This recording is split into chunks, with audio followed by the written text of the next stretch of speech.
The internal carotid artery is one of the two terminal branches of the common carotid artery, the other being the external carotid artery.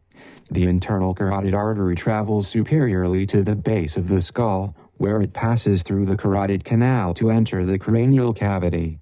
It ends at the base of the brain by dividing into its two terminal branches, the anterior and middle cerebral arteries. Overall, the internal carotid artery and its branches provide an arterial supply to the structures of the interior of the cranium. The anterior cerebral artery is one of the two terminal branches of the internal carotid artery, the other being the middle cerebral artery. It travels anterior, medial and superior to the optic nerve along the longitudinal cerebral fissure. It is in this area that it connects with the contralateral anterior cerebral artery via the anterior communicating artery. Overall, the anterior cerebral artery and its branches provide an arterial supply to the frontal and parietal lobes, especially the primary motor and sensory cortex for the lower extremities. The middle cerebral artery is the larger of the two terminal branches of the internal carotid artery, the other being the anterior cerebral artery. It is the direct continuation of the internal carotid artery. The middle cerebral artery travels laterally to provide arterial supply to the temporal, frontal and parietal lobes, especially the primary motor and sensory cortex for the upper extremities. The vertebral artery is the first branch of the subclavian artery.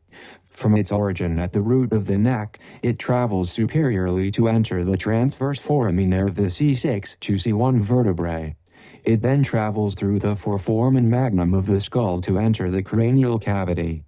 Posterior to the brainstem, the right and left vertebral arteries anastomose to form one basilar artery.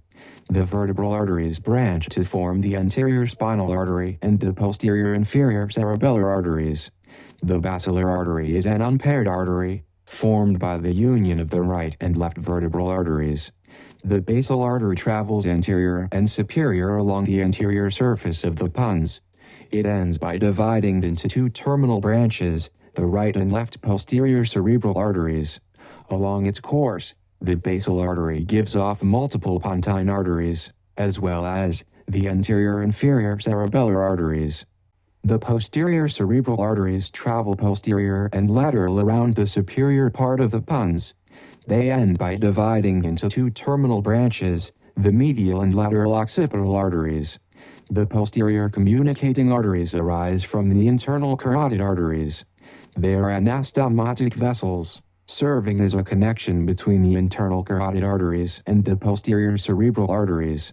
They form part of the cerebral arterial circle known as the Circle of Willis.